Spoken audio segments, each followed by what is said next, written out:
Welcome to an RTR production of Respond to Racism's monthly community meeting, March 6th of 2023. The guest speaker for today's episode is Dr. Melissa Hefner. The topic is environmental justice from academia to your backyard. In this meeting, Dr. Hefner speaks about the issues of fairness and equality in the ways different social groups gain access to natural resources. Dr. Hefner is an assistant professor in environmental science and management at PSU. Okay.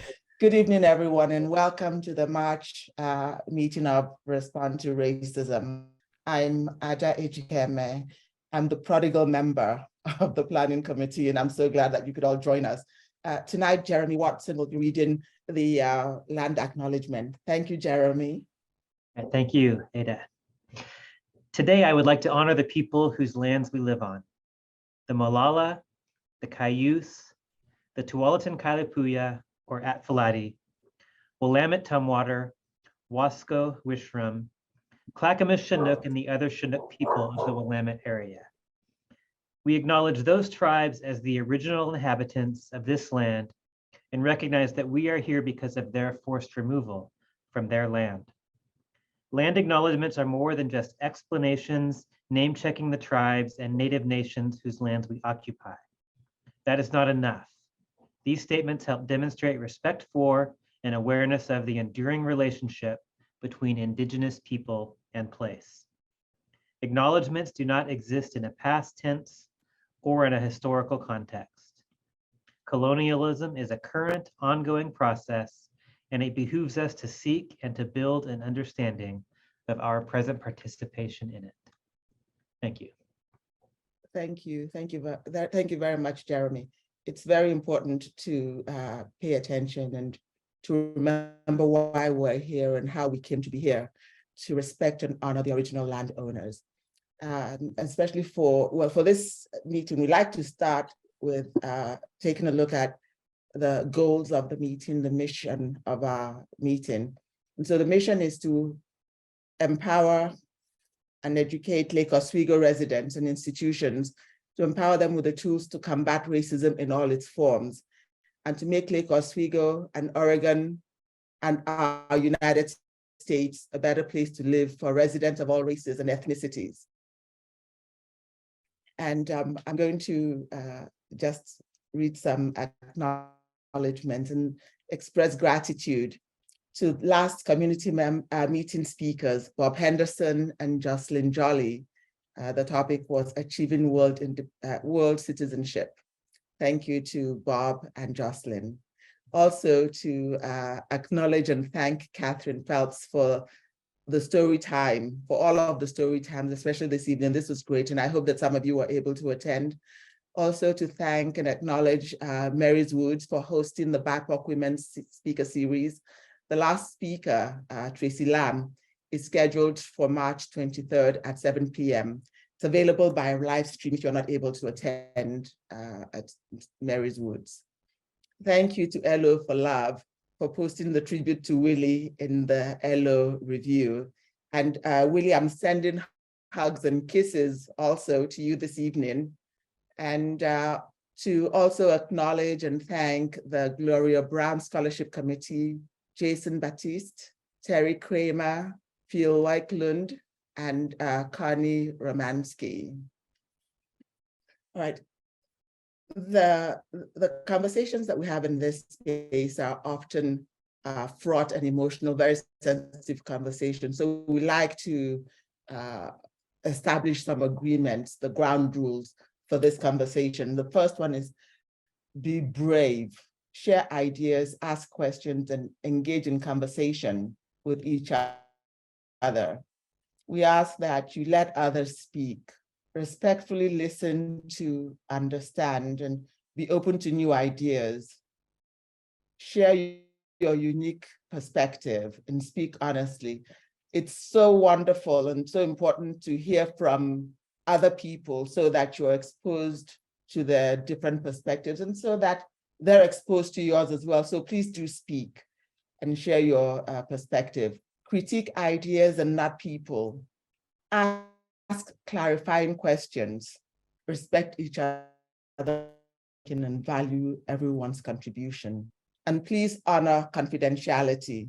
It's, to create a safe space where people feel safe and comfortable to speak. It's important that when somebody expresses that what they're saying is confidential, that you respect that. And so the expected outcomes, we will get acquainted with who is in the room and wanting to respond to racism in Lake Oswego. We're not going to solve racism in 2 hours. And so you will leave the meeting with more questions than you came with.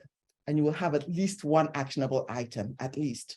And you'll have more ideas of how you can interrupt racism. So tonight's speaker, I'm so pleased and so honored to introduce tonight's speaker and tonight's program. Tonight's program is Environmental Justice from Academia to Your Backyard. Dr. Melissa Hefner is an assistant professor in the environmental. Good evening, Dr. Melissa. Dr. Melissa is an assistant professor in the Environmental Science and Management Department at Portland State University.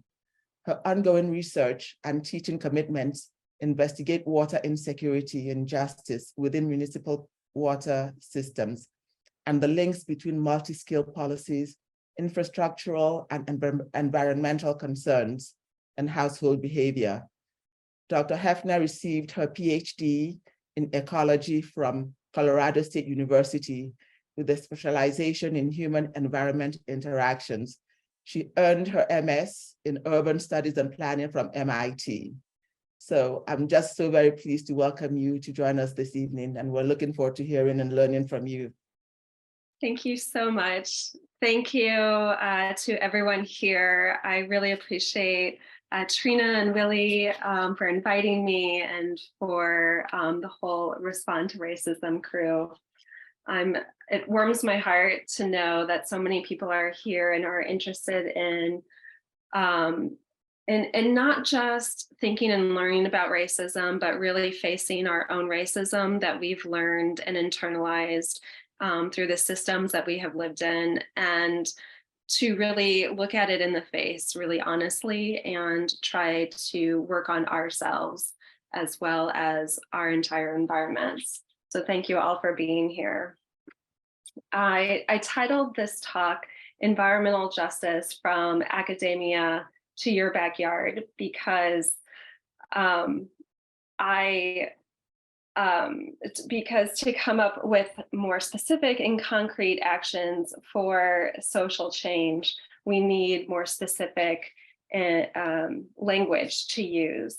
And I will end this presentation by showing you a tool developed by the US EPA, the Environmental Protection Agency, called EJ Screen, in which we can explore some of the concepts right here and around the United States. Because environmental injustice is not something that happened a long time ago or something that only happens far away. It is happening right here, right now. Okay, so, well, first of all, I'll state the obvious. I'm white and I've benefited from white privilege, and that has allowed me to go to graduate school and get a lot of student loans, and ultimately get a job where in an 80% white majority science department. My students tend to be white and they've heard about environmental justice and they want to support it, but they also tell me that oftentimes that they're not comfortable talking about racism because they haven't been on the receiving end of racism. But it's not just a conversation, it's a conversation for all of us, and especially for those of us with privilege who have more access to resources to make change and to look upon ourselves and how we can make change. And so I want to give my students an idea of what their role could be in environmental justice and to give them a language to talk about it in a more precise way, so that we can make real change instead of more broad statements without any real direction. So the first word that I'd like to talk about is the environment. This is an exercise I do with my students. So I'd like you to all close your eyes and think of a place in the environment. What do you see? What do you hear? What do you smell? What do you taste? What can you feel? Now open your eyes. When I do this with my students, very often they tell me that they imagine a place far away on top of a mountain maybe, or an isolated beach. Often they're alone, not around other people. But I'd like you to consider for a moment a more expanded definition of the word environment. In environmental justice, we define the environment as where we live, work, and play. The environment is everything that surrounds us,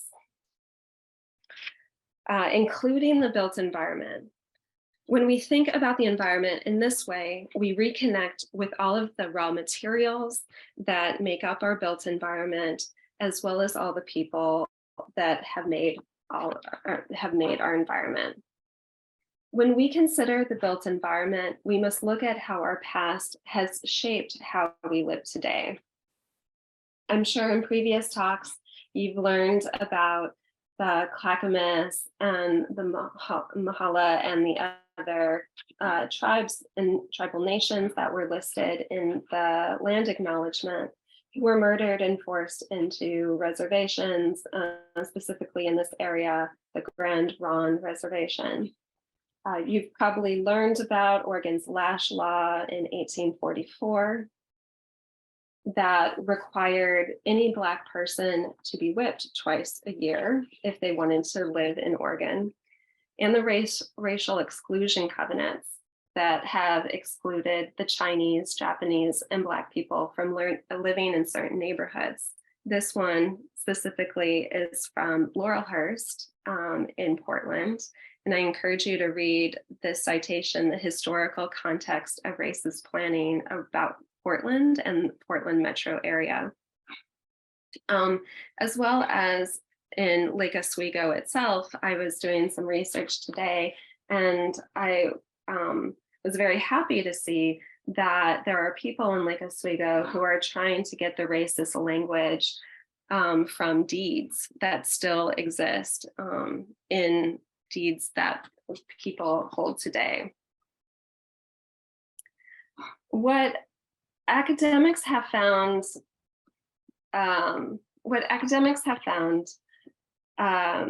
across the United States is when the built environment is segregated by race, environmental hazards and pollution are also unfairly distributed, whether that's Latinx farm workers disproportionately exposed to nitrates in water, or Black communities targeted for hazardous waste landfills.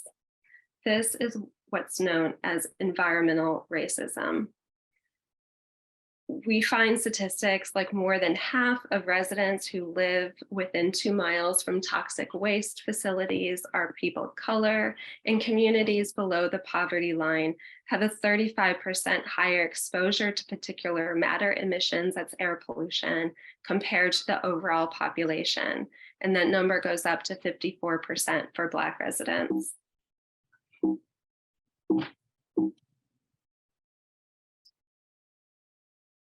Okay, so the definition of environmental racism is any policy, practice, or directive that differentially affects or disadvantages individuals, groups, or communities based on race or color, whether intentional or not.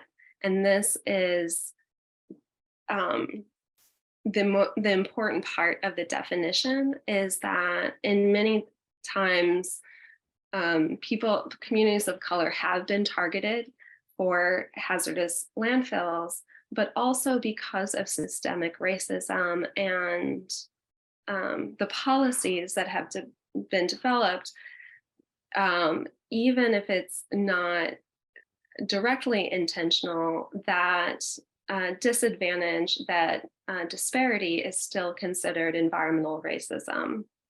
And these differential policies lead to disproportionate impacts of what's known as environmental bads, those hazards, the environmental hazards, it also leads to unequal access to environmental goods, environmental amenities, the things we want people to have: clean air, clean water, and green space, for example.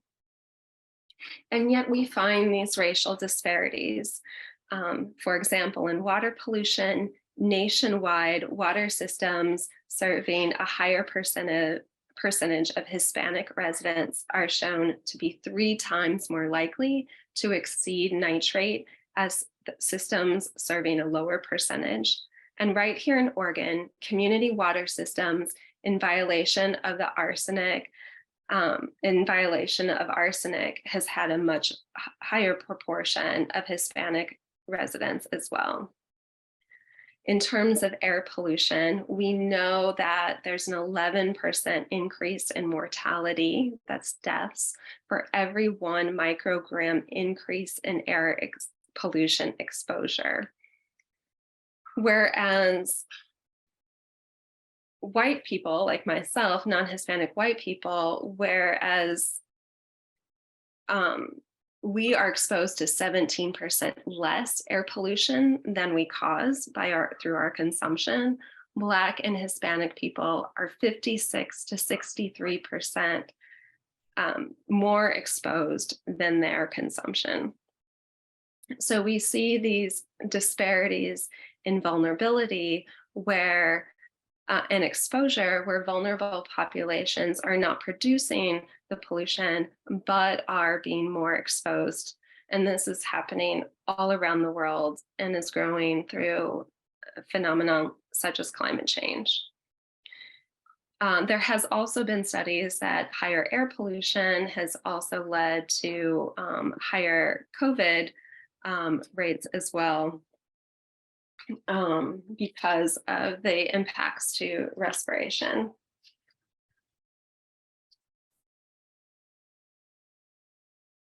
So some of these tools that, one of the tools that I wanted to talk about today is called EJ Screen. It was created by the United States EPA, the Environmental Protection Agency.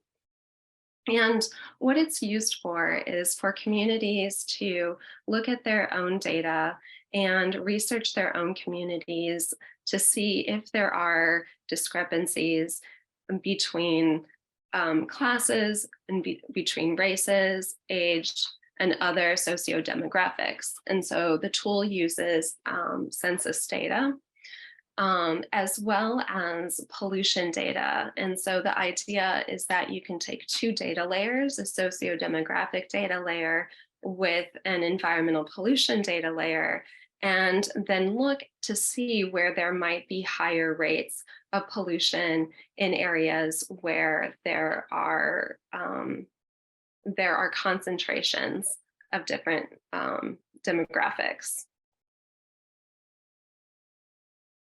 Another one is called EnviroAtlas, and these are just some maps that my students have done.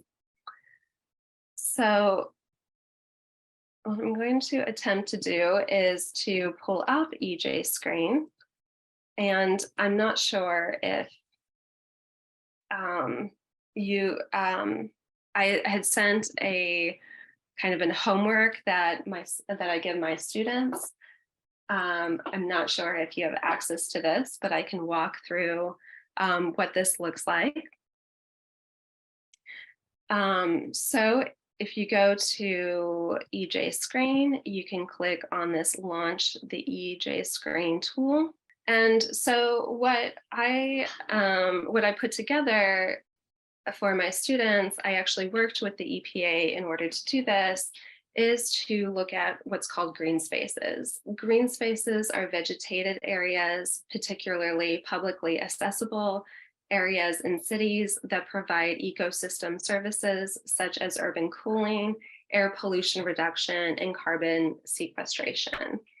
Green spaces include parks, community gardens, playgrounds, vacant lots, green roofs, and wetlands. And so living near these green spaces have been empirically associated with human health benefits and well-being, such as lower stress and decreased respiratory and cardiovascular risk in a number of studies all over the world, not just in the United States. So it's very important to find areas where there is less access to green space, and to policymakers have been putting in parks and more green spaces in areas so that people can access them more. This is what EJ Screen looks like. And this is a tool that community users can use for free. It doesn't require a lot of technical knowledge, such as GIS. And one way that the EPA wants communities to use this is not just for their own education, but also for a tool for decision makers to identify some communities that may be adversely affected by pollution for different policy making, and also for communities themselves to educate themselves on what the environmental problems might be in their areas, so that they can go to public hearings and try to get their voices here in policy, in policy making.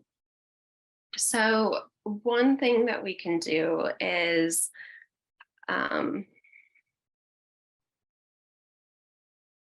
as you can see over here on the left are the data sets. And you can look at particulate matter 2.5, for example, air pollution, ozone, diesel particulate matter, etc. And as you can see, a legend comes up with the colors, where the darker colors represent more higher percentages of neighborhoods that are being impacted by these. And then you can also look at socioeconomic indicators, such as the demographic index. But what you're probably more interested in is this census data of people of color. So I'm going to try to, as you can see, I'm in the Portland area here, and I'm trying to, oh, here we go. Zoom out. And as you can see, these colors are bounded by census blocks. And so as you scroll out farther and farther, you can see where there are higher percentages of people of color. And again, you can use this for the entire United States and Puerto Rico. So this is what it looks like. Again, it's very slow when you're sharing your screen on Zoom, but eventually you can check that out. And so what you could do here to look at, to find places of environmental injustice is to add two data layers together to see if there are overlaps. And what this is called it's called distributive justice. There are three parts of environmental justice, and most of our work in academia has been on the distribution of access and the distribution of exposures to hazards. But there are also two other pieces of justice. Just because people have more or less access, that isn't a comprehensive, that's not a holistic definition of justice.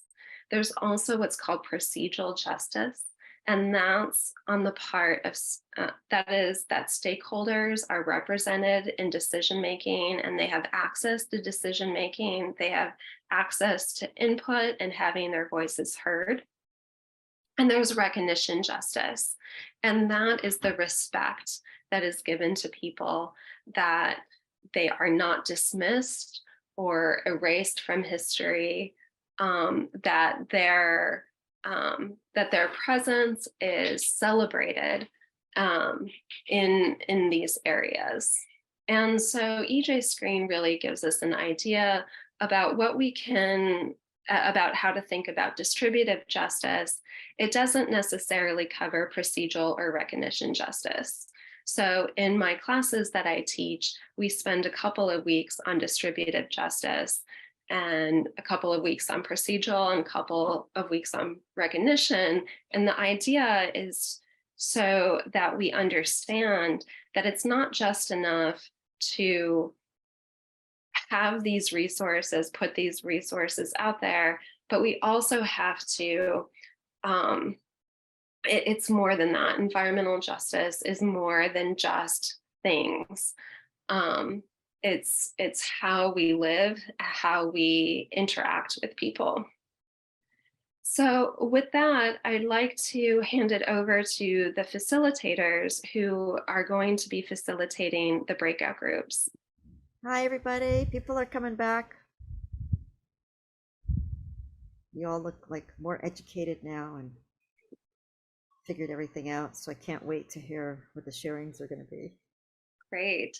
So first, we're going to just share what you all talked about in the breakout rooms. And if there are any questions, please write them in the chat, and there'll be a Q&A session after the sharing.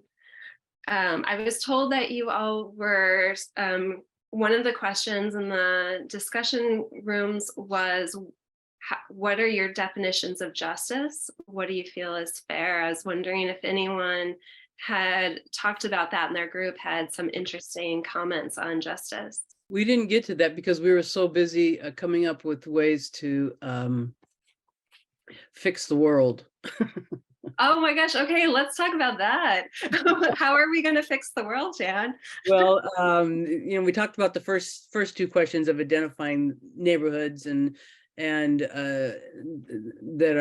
are exposed to a lot of pollution, and then the neighborhoods that are the affluent neighborhoods that have the green spaces, et cetera, and then talking about the difference in those neighborhoods. And the biggest point that came up was the big difference was political power. Yeah. And one person said, that a lot of people who are not in the affluent neighborhoods don't have free time to look into issues. They're not retired and lawyers and those kinds of things. And we talked about all the pollution that goes on. And so how to address these discrepancies between the two, going to meetings. And we were talking about not everybody's aware of the fact that you can go to meetings, that you can go to city council meetings, that these are open to the community and that they're very, very important. And we need to make sure that people are aware of that, and that how important it is for people to have a voice in governance. And another person was talking about the military and Agent Orange as an example, and also that people who are poor often go into the military. So often the military and the poor are one and the same, and they experience that environmental justice at much greater numbers. And so we need to have an idea of what's going on in our community. We need to educate everybody. We need to help get people of color into our government. And we were talking about how RTR does a great job of this. Another person talked about getting high schoolers involved in advisory boards. Yeah. And we have great high schoolers who are so involved here. And also that we need to recognize in Lake Oswego that there are a number of people who have needs. The stereotype of Lake Oswego is that everybody here has money and everybody here is well off, and that's not true. And there are some great organizations like Hunger Fighters that do a wonderful job to help people in the community. I love that. Thank you so much for sharing. I love all of those ideas. Starting off when you mentioned about public hearings and meetings, some things that some cities are starting to do is for those public hearings having free transportation to those places and free childcare, because those are huge barriers of getting to them. And then if you have kids, like, what are you going to do? You can't go if you are, need to pay for childcare. So thinking about all those things that maybe if you have more resources that you don't think about, you don't have to think about, but that if you truly want other people to come to your meeting, having them in the evening and not during the day.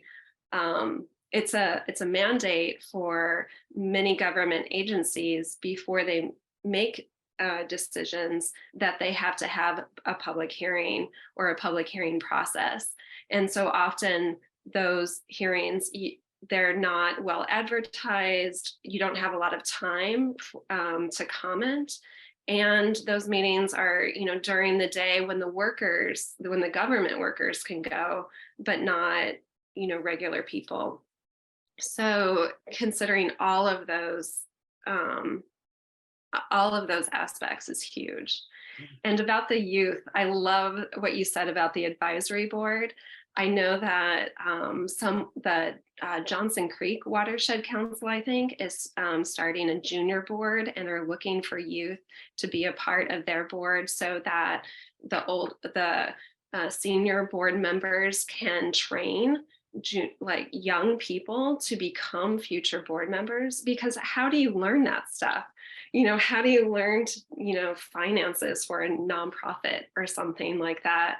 So I'm really encouraged by organizations like that who are seeing that all of that requires training and to give people opportunities.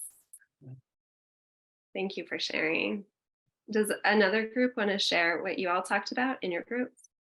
In my group, we talked again. We also talked about the fact that everybody thinks that Lake Oswego, everybody's wealthy, and everybody. There's an idea of that where that's not completely true. There are a lot of people that don't have don't have the same kind of life that everybody thinks they do.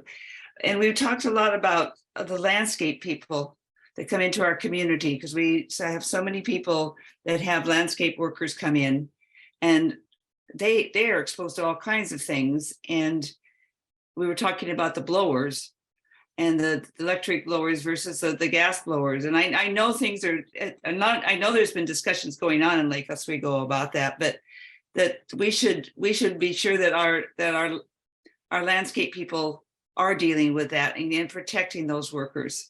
Because somebody pointed out, well, we are all exposed to that, but those people that are doing it every day, and which is a large percentage people of color, mainly Hispanic men are doing that. And they're exposed. I mean, they're up close all day, every day. So there should be some justice in that for them. And we didn't get it. We never get it quite enough time to get as deep as we should, but we had a good discussion. If there's anybody else in my group that wants to add anything else that you think was important from our group. We did talk about, as you get out away from Lake Oswego, out into the countryside, there are some more environmental hazards out there in the farms and so forth. Again, where you're going to have workers, a lot of them people of color. Thank you. It looks like Frank, you have your hand raised. Thank you. Yes, I, for example, do not, my landscaper, I have purchased an electric air blower with 2 batteries, and when he comes, he uses my air blower. I've asked him not to use his gasoline one, because isn't that true that California has prohibited the use of gas blowers? It's my understanding that is something California does, and I hope Oregon does very soon. But if each one of you, if you use landscapers to encourage them, or actually do not allow them to use it, and provide them with electric battery-powered one, I think that's going to contribute quite a bit. Thank you. Thank you. I think, Kara, you were going to say something next. Yeah, our group talked a fair amount about environmental racism, and two of the members of the group particularly had a lot of good information around that. One of them had done a presentation at their college and shared a lot of information. So if that person wants to say anything, that's absolutely excellent. And if not, I will not put you on the spot. We talked about, okay, I see their hand is up. Brianna, I'm passing it to you. Yes, I did kind of want to talk about that. So I'm really happy that we're having this conversation right now, because I do think it's a very important topic to cover. So a few years ago, when I was attending Portland Community College, in my science course, we had to give a speech, and I wanted to talk about environmental racism because I just knew it was a subject that wasn't always taught in school and a lot of people aren't aware of. So I actually used Hurricane Katrina to explain my speech, because I just thought it was a perfect historical situation that really showed environmental racism. So, you know, from what I've learned about Hurricane Katrina, I know it was predominantly African Americans who died during that. And there was a lot of reasons why the outcome happened. So that's why I thought Hurricane Katrina is really good to look at, because basically these people lived in lower income neighborhoods. And when you live in lower income, you're more susceptible to be more affected in a natural disaster. And so in this case, it was a hurricane. So their houses basically got destroyed instantly, because obviously they're more affordable for these people. But when I was seeing the outcome, I was noticing the reasons why all these people died. And the main reason is because there was a lot of oil factories around the area, and they actually were not following the laws. They were putting way too much hazardous chemicals in the water. And that is the main reason why they died so fast. Also, these people did not have transportation to get to the hospitals. A lot of them did not have insurance. And then also the responses from like the police and, you know, government officials that should be helping these people did not respond quick enough. You know, there wasn't anything near their area. And that is one thing that I have noticed, especially in Oregon. In a lot of areas that have more people of color, there is no police or, you know, fire stations nearby. So that is another thing that I think we all should, I'm not sure exactly the steps needed to be taken, but we definitely need to make sure there is fair, you know, we need to have more fire stations in these areas. We need to have people responding faster. We need to diversify these groups to really help with these natural disasters. Absolutely. Thank you so much for bringing that up, Brianna. I love that you did that presentation in school and learned so much. One thing that comes to my mind that we could do better in Oregon are emergency warnings in multiple languages. Because not hurricanes, but during the wildfires last year and a couple of years ago, the warnings are only put out in English. And so Spanish speakers and people who speak other languages don't maybe not listen to those specific radio stations. They're not getting the warnings. And so that seems like something that is relatively easy to do that we could, that would save a lot of people. Me again. Oh, go ahead. One other thing that we covered in our group quite a bit, Kate Miller spoke. Kate, I'm going to call you just to ask you to type into the group, or maybe give it to a facilitator, like someone, Trina or John or Pat, send it to them and they can share it with the group. But Kate is very involved with a lot of organizations that are working against environmental racism. So Kate had lots of good groups to share and ways to get involved politically and just actively to help support communities that are subject based on their, poverty level or by default, oftentimes their skin color as well. So I'm just that was the wrap up of our group. We spent time on that. So Kate had good stuff to share for how we can all reach out and get involved. Pat, you have your hand up. Our group talked about, really a lot of the decisions around the political piece is, just about having the sense of what is right and what is wrong. It would be great if everybody did have, could share the white privilege.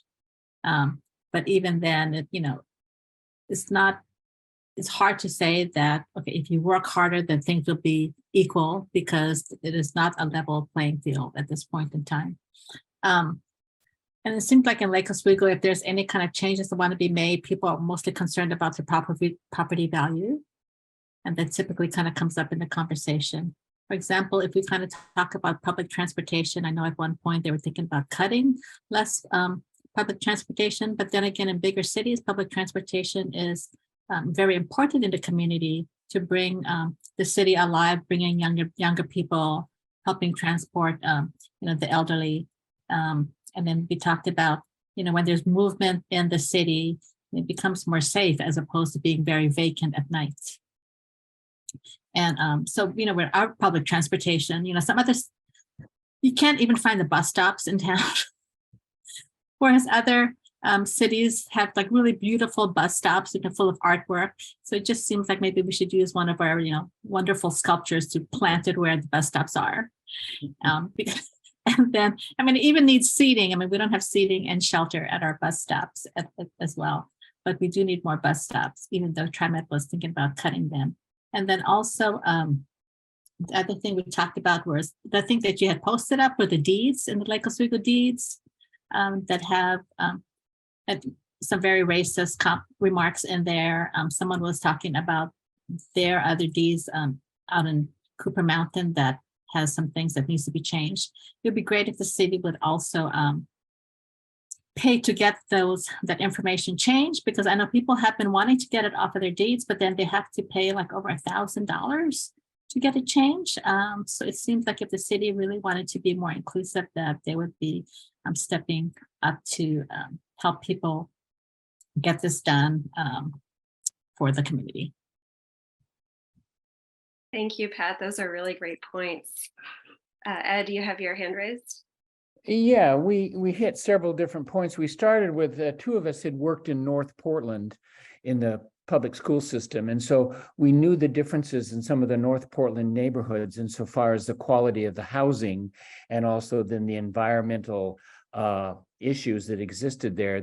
And we talked about the fact that we left at our work every day and drove home to our neighborhoods, which were pretty rich with parks and resources and adequate housing and so on. So that was really unfair and socially unjust. We also talked about chemicals and how the chemicals affect and how there are some, ways to test. They can test moss for lead for metal content and so on, and how that's important to do to know how safe the environment really is. We also talked about homelessness and how homelessness affects certain groups of people because they're in environments that aren't healthy, and how we need to address those issues really strongly. And then finally, Nancy said the following, which we all agreed with, and if she's willing to elaborate on it, I'd like her to. And she said, we all have to show up for local justice. Nancy, did you want to add anything to that? Are you there? Yeah, I think it goes back to the original point about that we speak in public meetings, and we do it on behalf of people because we're in their community. And especially, a lot of these movements around environmental justice are led by those most impacted. I, wouldn't know some things are happening because I don't live in those areas, right? So, but it's still my community, especially at the county level. when we can show up for those things and just, make friends and make relationships with the groups that are doing that, and just show up because we're in community with them. And it's, I'm not a great speaker in front of these meetings, and I've done it in a lot of places, and you just do it anyway, even if your voice shakes, sort of thing. Thank you for saying that, Nancy. I feel like my voice has been shaking this whole time, and I really appreciate everybody hanging in there with me. Absolutely. I couldn't agree with you more. And that's why I teach where I teach at PSU, and just trying to build confidence and again, give language around these things so that people do speak up in meetings, and always look around the room and see how many people of color are here, how many women are here, who's talking, who's listening, and make those observations and be aware enough to make those observations and say something. Anne, you have your hand up. We had a delightfully lively conversation and talked about neighbor concerns with regard, I think this piggybacks on what you were saying, Ed, in terms of neighborhoods in North Portland and Northeast Portland, where not only in the importance of noting that clean water is not just a Flint, Michigan issue, but a Portland issue, and racial discrepancy in terms of who gets that addressed first and who does not, and mold in the homes and air pollution in that area, which led into some of the amazing statistics you shared, Dr. Hafner.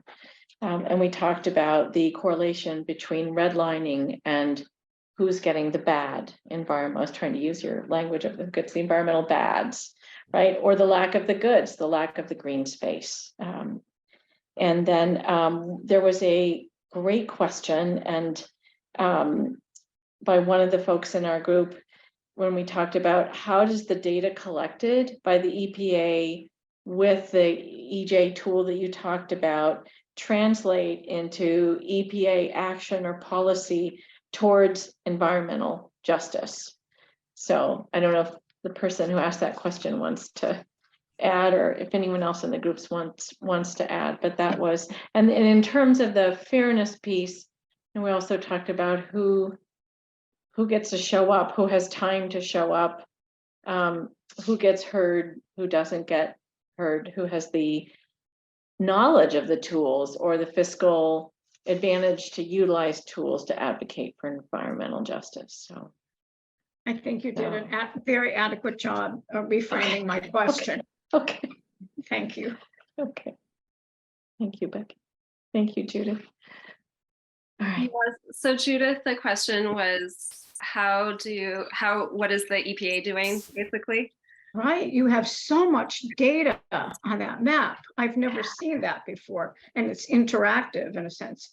So, but what happens with that? Who's paying attention besides you and us now? Right, what does EPA do?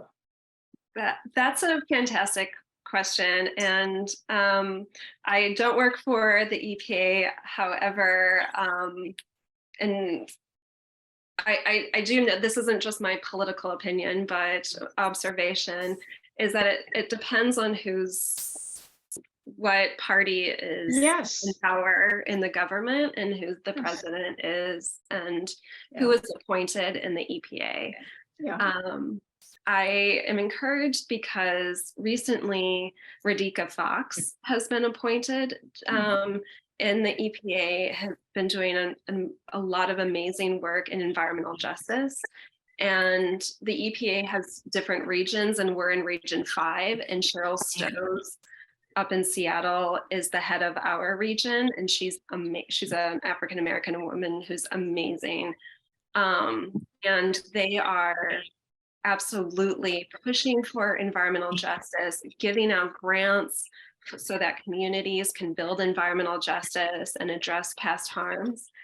We're not doing enough by any stretch of the imagination. We need more. We need more representation in the EPA. And the EPA doesn't have a lot of power to do things. So that's not a very specific answer. But That's the we also- reality. Yeah, that's the reality. Can I share back briefly from my group? We touched on a lot of the same themes as other groups. Some highlights being lack of political influence and power being a big theme. We talked about the legacies of segregation and redlining, and specifically in Portland, the Vanport community and flooding and the role of the government in that environmental hazard. And we also discussed housing and land use, and kind of the idea that zoning or land zoning can be weaponized or used for harm or for good. And we also talked about climate change and the impacts that we're seeing, including wildfire. And kind of to summarize all this, a big idea that came up was that social injustice plays a part in all of these different issues: housing, transportation, environment. And so the idea of intersectionality, so working to improve all of these different areas, or dismantle all of these different problems, and how that can compound and build on each other. Yeah, the point about redlining and gentrification it's not in the past. I mean, like you said, exclusionary laws are embedded in zoning laws, like lot sizes and requiring single family homes, and it's still happening. And in the report that I was talking about, the history of racist planning, they took the redlined areas in Portland from the 1930s, and they looked at Zillow, at what houses were selling for on Zillow today by those neighborhoods.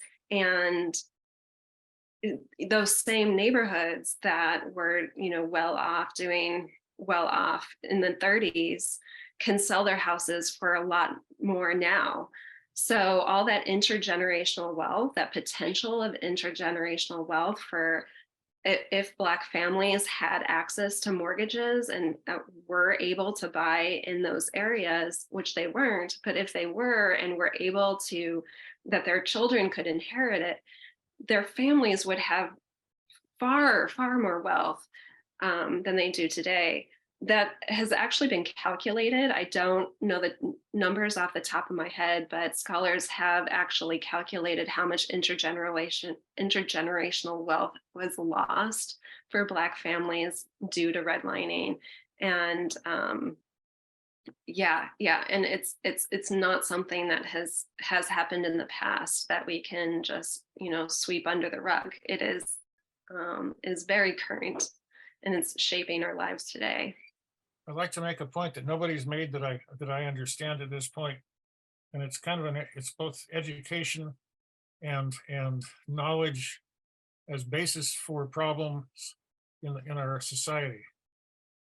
Just as an anecdote, I used to live in the Canary Islands for a period of time, and it was just right at the point when DDT in the United States was declared, I guess, illegal or not to be manufactured anymore.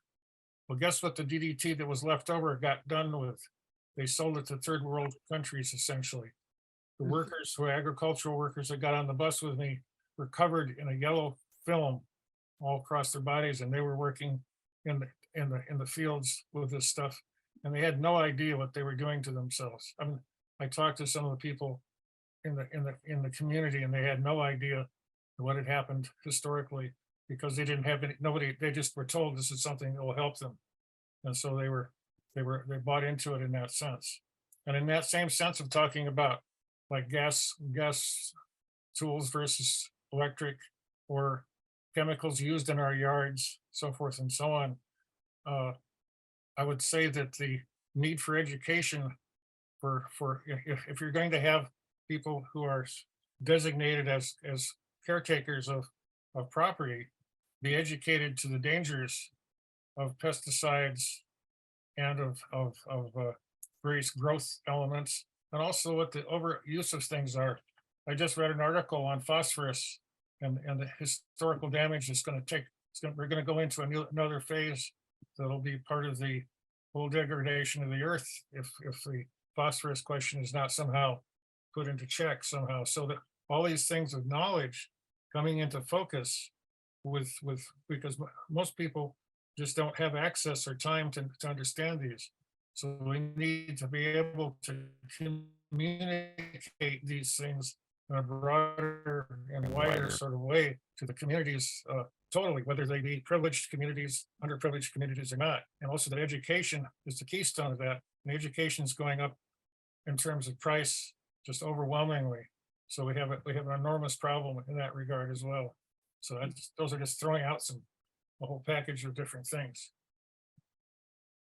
Thank you, Phil. I put another website in the chat called ejatlas.com. It's a crowdsourced website that has information about environmental justice problems, like you mentioned, all over the world.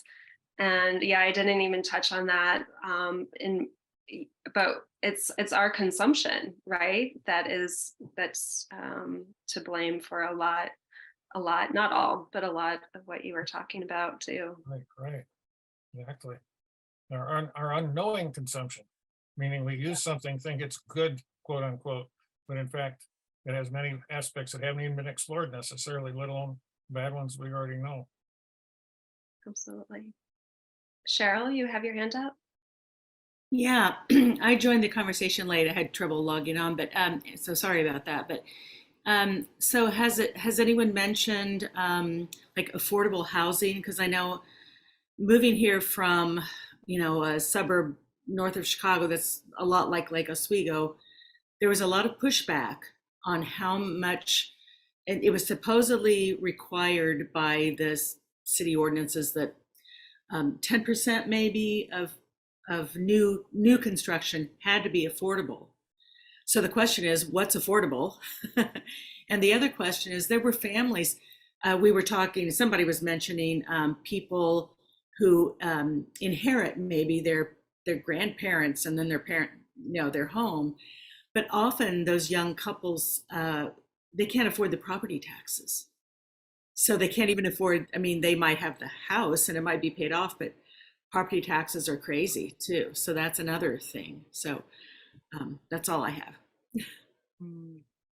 Thank you, Cheryl. I also lived in Chicago, and I could probably guess which suburb you're talking about, but NIMBYism, not in my backyard, is an issue. And that's another part of education, to educate people on what all of our benefits are going to be when we are more diversified and less segregated. Ada, you have your hand up? Yes, I just wanted to add to some of the conversation and the point that Phil raised. So I'm originally from Nigeria. There are villages in Nigeria that are burning, right? That's where the oil is coming from. And so when there's an oil spill and the river is on fire, the oil companies do very little, right? But when there's damage here, there's pressure for them to fix it. There is no pressure. In those communities where the oil is actually coming from, many villages don't have housing, don't have schools. That's where the oil is coming from. That, of course, the Nigerian government, people are pocketing in Nigeria, but the oil companies are doing a lot of damage and not fixing it and getting away with it. And I think of all of the, a lot of the clothing that people donate to Goodwill, to Salvation Army or whatever, and markets in Africa where people can buy secondhand clothing. They just bundle it up and sell it there, right? And so I see just all over the world that there will be island nations underwater. And so the people who are going to be suffering from this environmental injustice will very soon be stranded. Mm-hmm.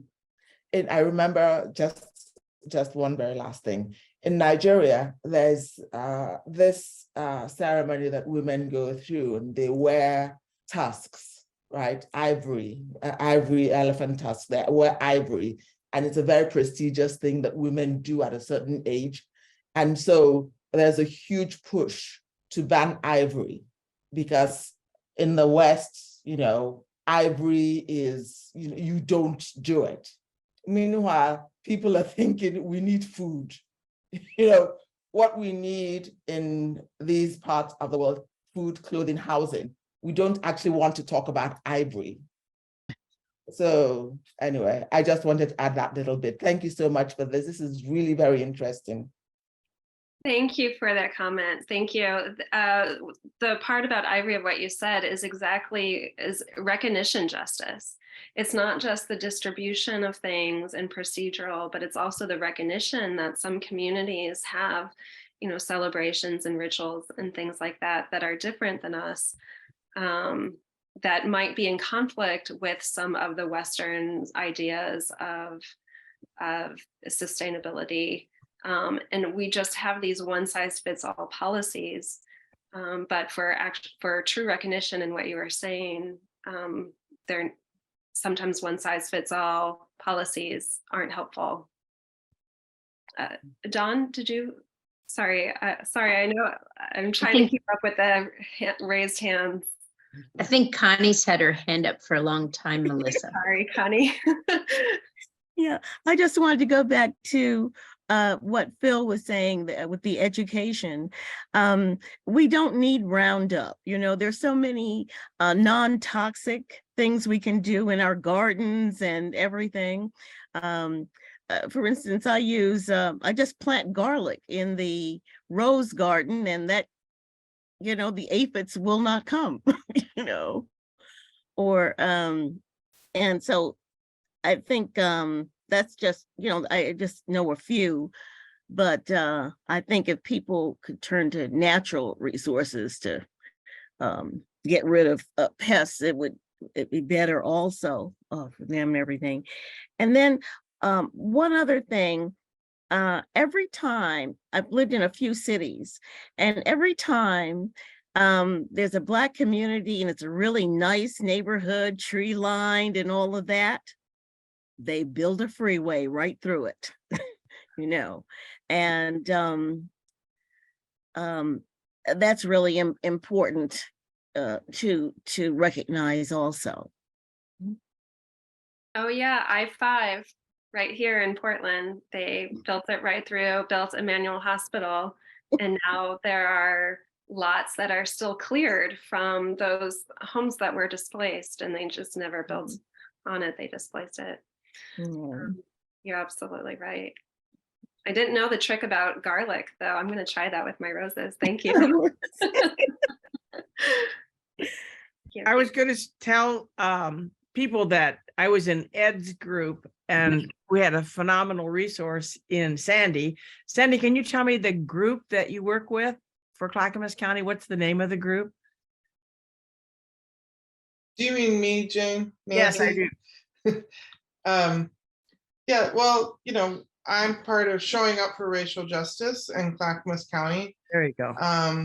And also part of the Clackamas County Equity Coalition, which Willie helped start, and of which Respond to Racism is a big part. And so we are always trying to organize and always trying to show up for Black and brown-led organizations and individuals in community in the ways that they ask. We're not trying to, one big thing, I'm sure that you would think this, Melissa, is that in the history of the environmental movement, it has been a lot of white people telling a lot of other people what to do.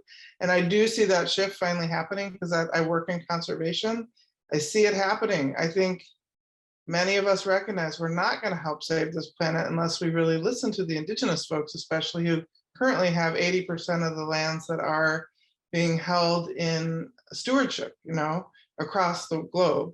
So yeah, I think it's really just about showing up. And one thing I'll say about my work here, I'm relatively new to Clackamas County, is that getting to organize with the folks who have been minoritized in making friends and relationships is the most soulful thing I get to do.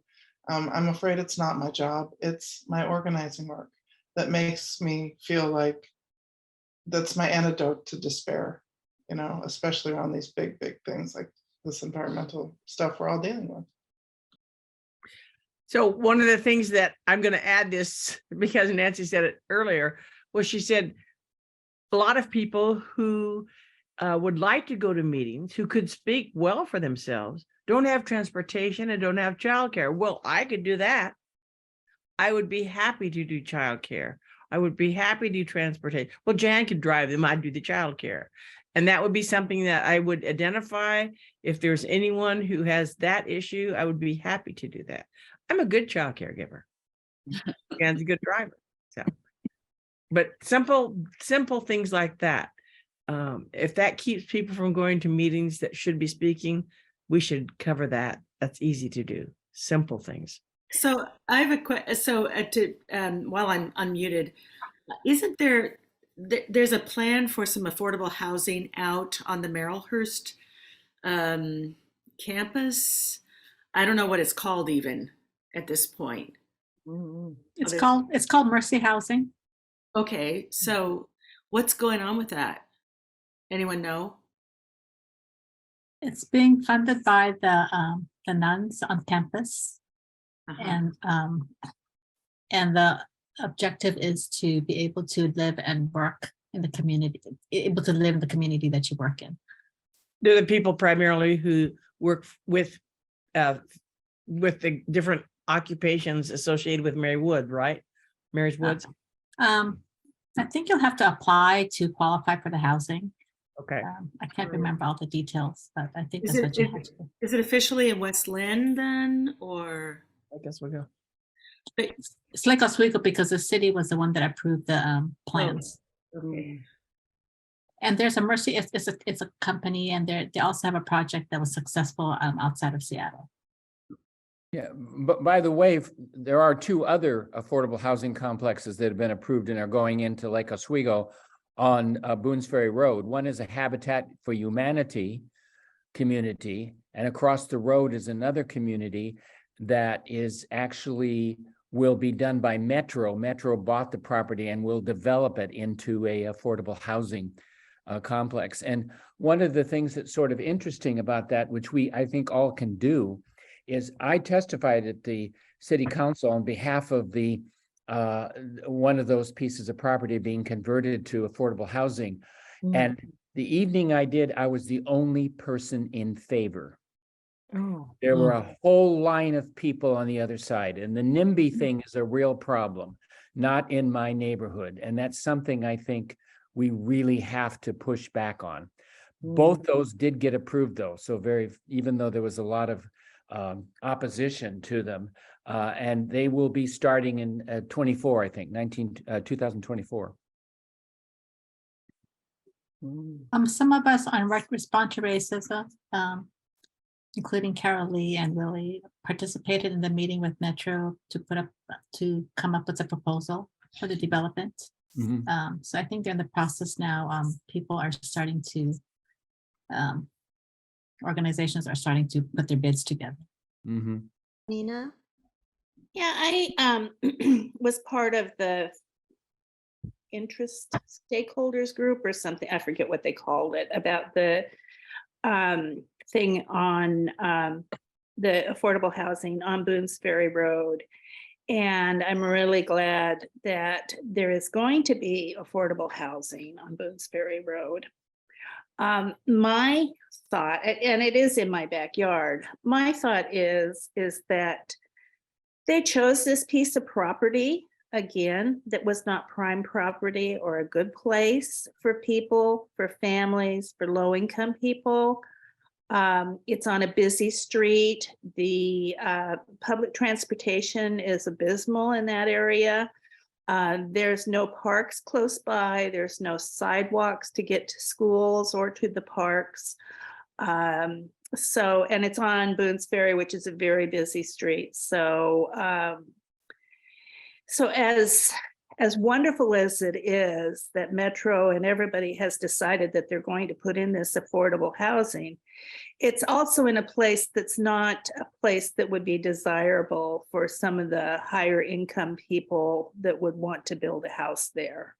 Or even it is not a great place for a business to be there because the street is busy and traffic and everything that goes along there. So it's a step forward, but it's also still holding on to our same prejudices that we've always had.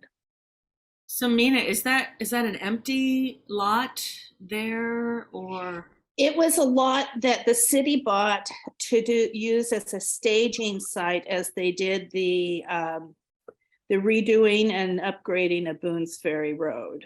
So it's not a very big lot for the number of, I think they want to put 40 units on there or something, and there's definitely not enough parking, which parking wouldn't be an issue if people didn't have to have cars, but you have to have cars. Right now, the bus that goes by there only goes by Monday through Friday, and the service stops at 5:30 p.m.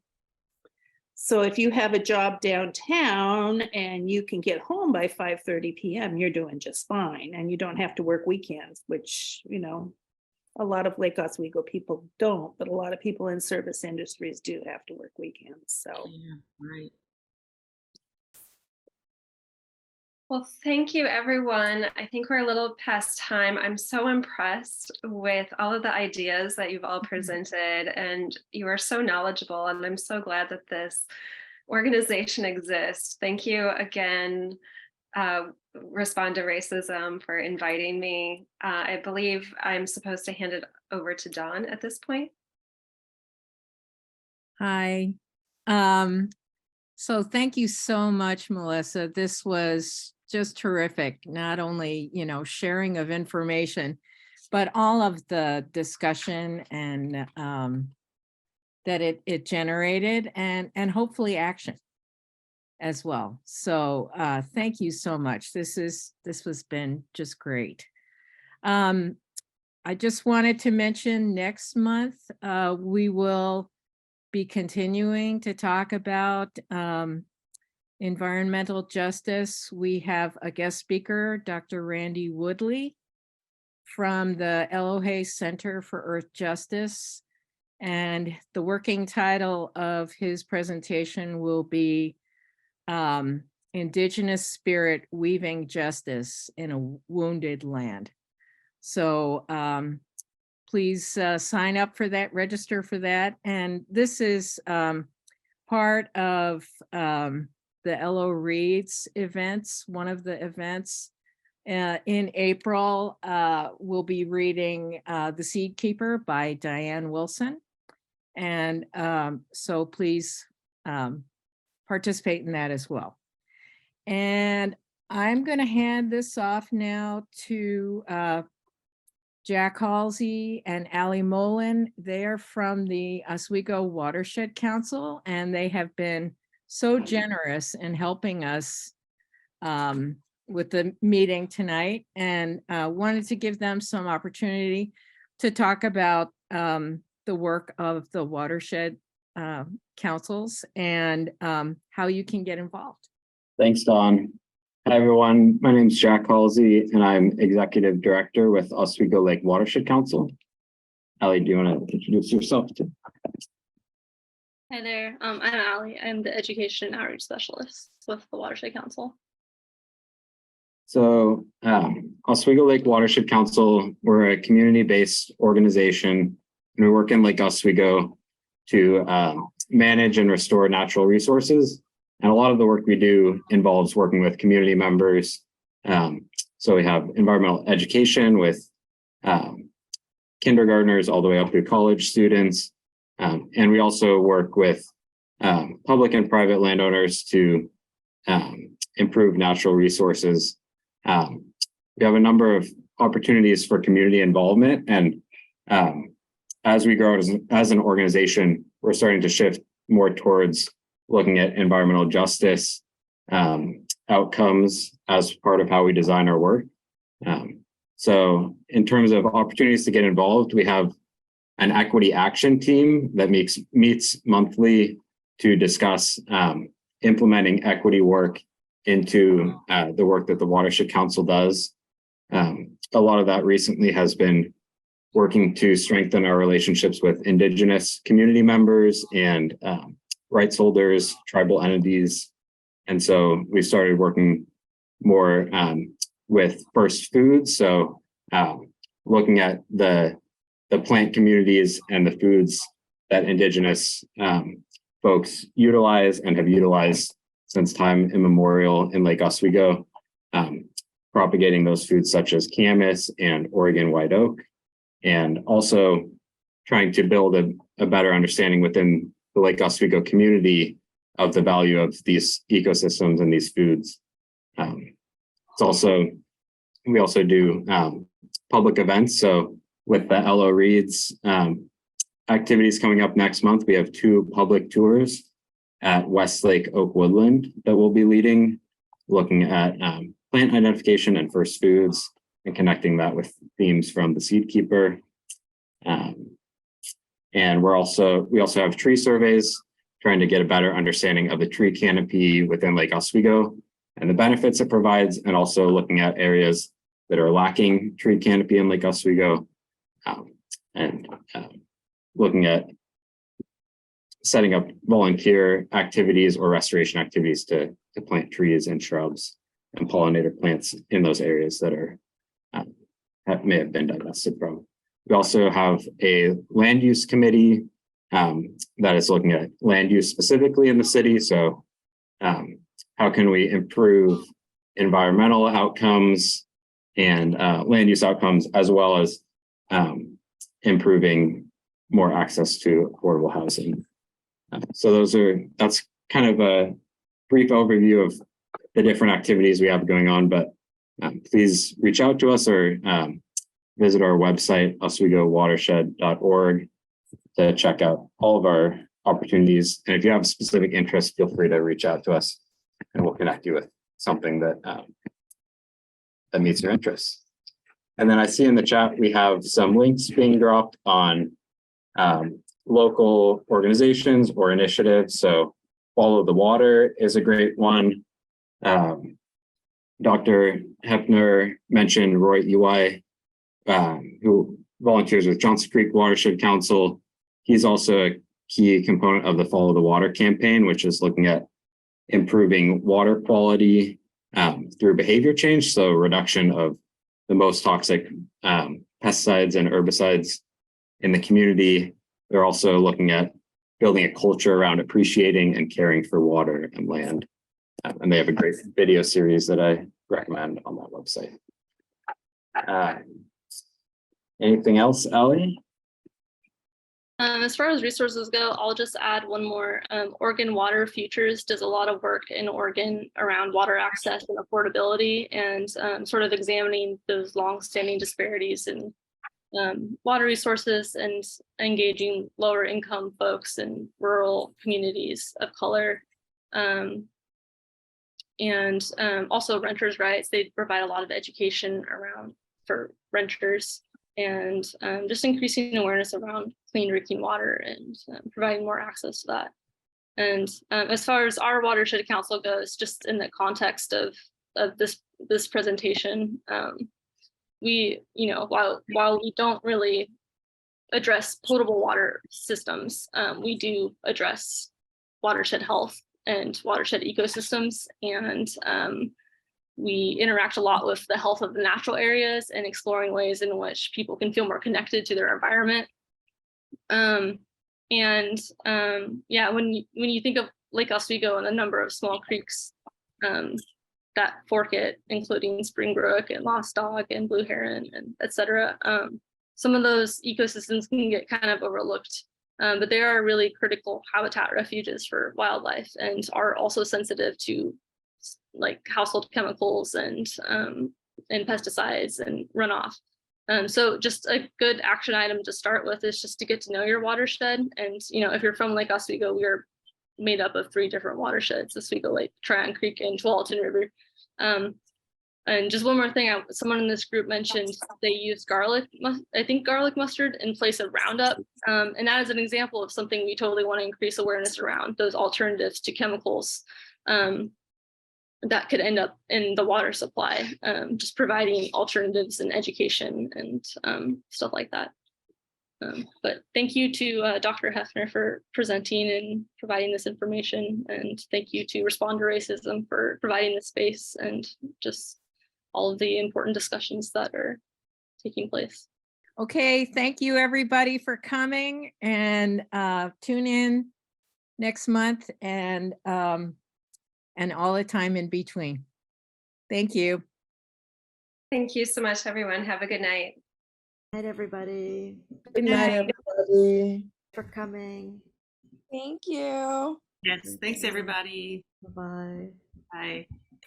Thank you for watching another RTR production of Respond to Racism's monthly community meeting. To find out more information about Respond to Racism and today's meeting, visit www.respondtoracism.org and consider making a donation through our website to support future meetings and community events.